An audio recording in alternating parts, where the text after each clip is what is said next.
So you want to make a comic. Here are a few things you're going to need to do before you start. Step 1, you're going to need to make a story pyramid. I'm guessing you already have an idea of what your story is going to be like overall. A story pyramid can help you figure out what your story is about and how the scenes all come together. When it's done, you can switch the scenes around and see what works best. Having an understanding of when and where your story is going to end will open so many doors for you. One door is that you can add foreshadowing. I'm no professional, but my story pyramid was definitely something. My last comics I did 2 comics in the past, and I had no idea what was going to happen. And that leads me to my next step. You need to figure out how all these scenes will further the plot. You shouldn't just have random things happening unless you're making a comedy or a web comic that just goes on forever and ever. I'm looking at you, Unordinary. I really do like that web comic, but it just won't end.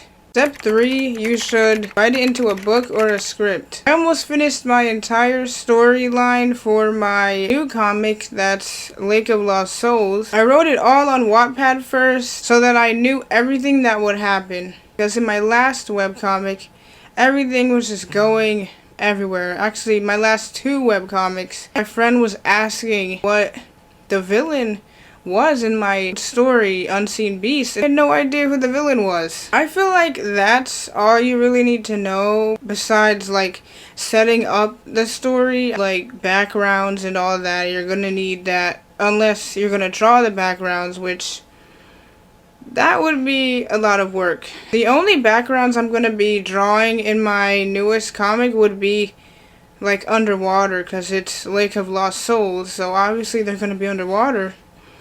So I probably will draw the underwater parts, which is going to be the majority of the story. It's going to be a cabin in my story, so I'll probably just get a 3D model or make the model myself for that. Just so you know, I'm the only one working on my comics, so it's not bad to cheat a little. After you have your story planned out, you can start creating it. Do you have all the equipment you need? Well, you can simply use your phone. If you want to make your comic go up to the next level, you can use the M708 Ugee tablet. It performed super well and it was a huge upgrade from what I used to use. The Ugee M708 tablet comes with multiple different things that you can use to maintain the tablet. You can find it in the description below. Stay tuned for more helpful videos.